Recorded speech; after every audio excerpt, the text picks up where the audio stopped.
Good morning. So I live on the West Coast, so it is now about 7 a.m. where I'm from, so it's very early.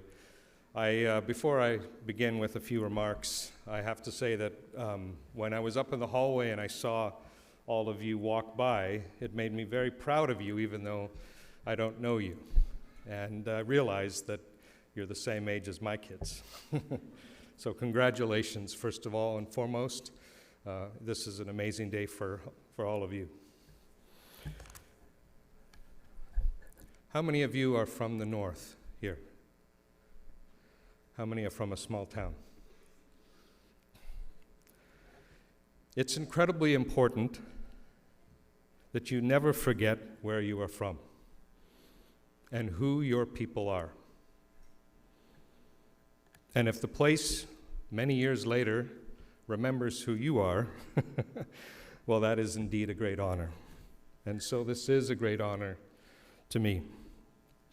I've had the great fortune in my career to travel and work all over the world. Yet for some reason, Sudbury and the people here are always on my mind. Why is that?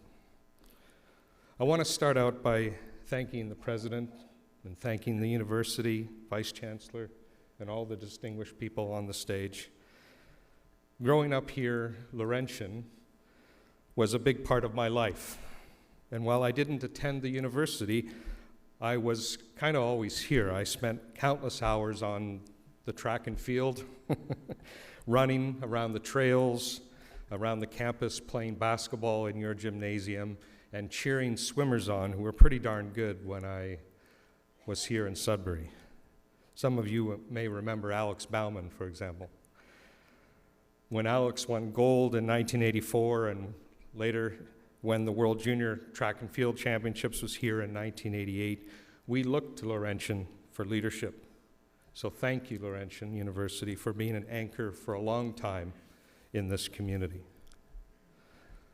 I next want to thank Rob and Cheryl,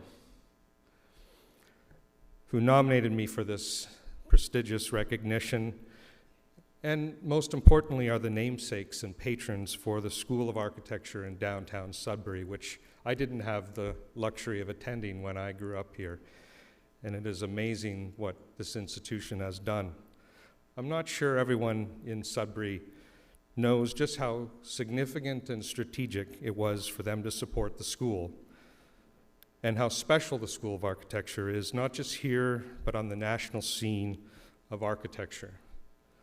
The McEwen School is a treasure, in my opinion, and important to the discourse and what it means to practice architecture in the North, and to honor the three solitudes of French, English, and our First Nations people through design. I've gotten to know Rob and Cheryl and consider them good friends. I've also gotten to know Rob, as he was mentioning, as a collaborator working on transformative visions for the future of mining, another important activity here in Sudbury. And I've had friends and family who worked at Inco when it was Inco, like my late great uncle Franz Pruger, and his daughter is here today. I want to acknowledge for a minute the profession that has served me well, architecture, and some of you are in architecture, some of you are in engineering and design. And for the younger graduates here, and again, that's all of you that are younger than me, the profession of architecture can be challenging and daunting and difficult, sometimes brutal. But it can also be wonderful, and it has been wonderful to me. Because architecture is about creating worlds. We imagine something that does not exist. We draw it now on a computer by hand when I was starting out, and this becomes a physical manifestation of our imagination. Imagine that. Humanity's largest artifacts are our buildings and the cities that we live in. And when we do so, when we as architects design something, we also have to get to know the people that will live and work and breathe in our buildings, and we get to imagine what their lives would be like. So many different people. What a gift it has been. And I left Sudbury after high school, and I traveled to the big bad United States. And I have to admit, when I was in your shoes, about to head out into the world, into a very different market. I didn't know if I could compete. How was I going to make my way in the world? But I learned pretty quickly that people coming from this place, our community here in Sudbury in the north, and Canada generally, we can play the game of life anywhere. You can compete.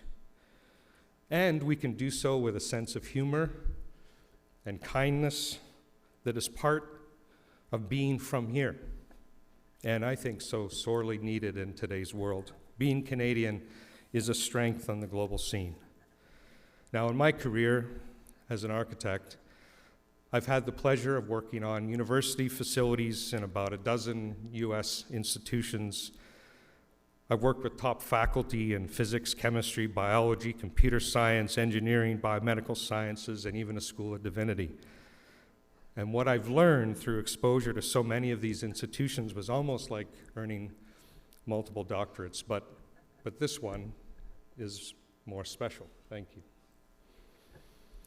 I've also, over the years, worked with corporate America, and I've consulted on new environments for little companies you might have heard about, like Apple, Google, Microsoft, Boeing.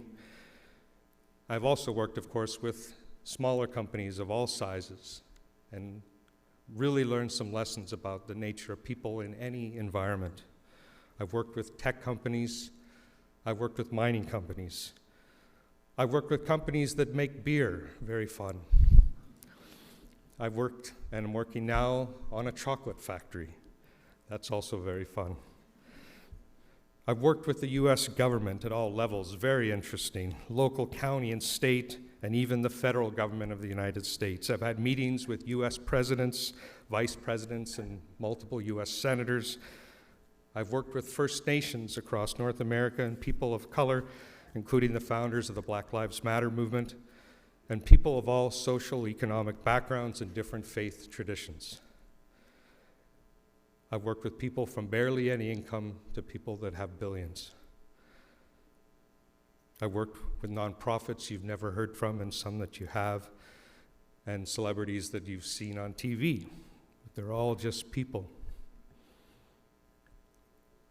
And over the years, I've worked in over a dozen countries on 4 continents. And I've gotten to know people that I've loved and people that have challenged me and infuriated me at times. And I couldn't imagine, having left Sudbury, that I'd get so many opportunities. And I say all this right now not to impress you, far from it, but to impress upon you that you can compete, that you are good enough, and that you are needed right now in service to your communities and to the world. And that this world provides you with countless lessons and the opportunities for continuous growth and learning if you're open to it. This is just the beginning chapter of your learning. And if you're willing to follow your passions and your heart and work hard, and above all, what I think is important, never sell out. And never forget where you are from and who your people are. And you will do amazing things in the world, regardless of how objectively big or small they are, because there is strength and honesty here in this community, and you can, in fact, do anything.